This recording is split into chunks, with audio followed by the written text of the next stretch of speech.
সোনাইকে দেখো যখন একটু আদর করছি, সোনাই কিভাবে আমার দিকে তাকিয়ে আছে। যেহেতু আজকে আমি একটু বেরাবো, একটু বাজারে যাবো, অনেকটা দরকার আছে। দরকারটা সারতে সত্যি কথা বলতে কি বলো তো, আমার একদমই ভালো লাগছে না, শরীরটা একটু ভালো নেই জানো তো।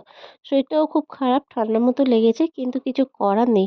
যখন হচ্ছে অন্যের দিয়ে কোনো কাজ না হয় না, তখন নিজেকেই সেই কাজটা করে নিতে হয়। আর কি বলো তো, তোমাদের দাদাভাইকে আমি বলিনি কিছু যে বাজার মানে যেগুলো আমার প্রয়োজন এনে দেওয়ার জন্য। কেন বলিনি, কয়েকদিন আগে আমার ঘরে চুরি হয়েছে।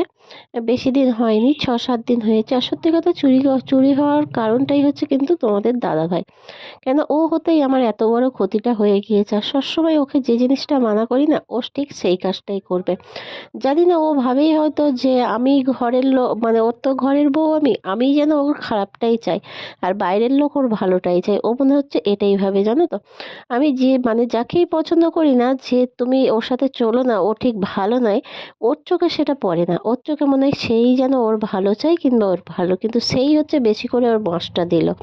তো যাই হোক, সেই জন্য আমার একদম ইচ্ছা করে না, জানো তো। আমার অনেক কষ্টের জিনিস, আমরা দেখো আমাদের মধ্যবিত্ত গরিবানা ঘরে আমরা যেটুখানি কষ্ট বিষ্ট করে রেখে দিই, খাটি কিংবা তৈরি করি, সেটা যদি আমাদের নষ্ট হয়ে যায় না, সত্যি কথা বলতে মানে আমি অনেকটা কষ্ট করে, মানে এত কষ্টের মাঝেও কিন্তু আমি অনেক কষ্ট করে আমি ওগুলোকে রেখেছিলাম, জানো তো।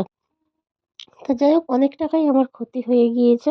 সেই জন্য আমি আর রাগ করে আমি কিছু বলিনি, মানে ইচ্ছা করে না যে, দেখো কোনো কথা যদি কাউকে বলা যায় না, সে যদি সেই কথাটা শোনে, ভালো লাগে। বিশেষ করে দেখো, স্বামী স্ত্রী মানেই হচ্ছে কিন্তু মানে একে অপরের সব কিছু ভালো মন্দটা বোঝা, ঠিক আছে।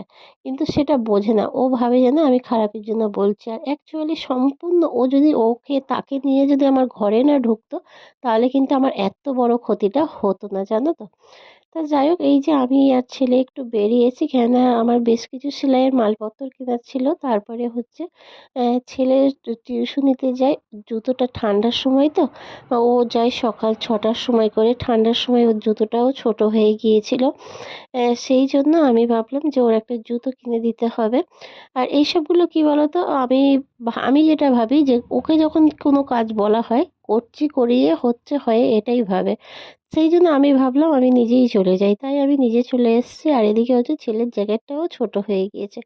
আর আমার সত্যি কথা বলতে শরীরটা একদম ভালো নয়, আমি যেন নড়ছি যেন পোলট্রির মুরগির মতো, দেখো। মানে ইচ্ছে করছে না, কিন্তু বলে না, ইচ্ছে না থাকলেও উপায় নেই।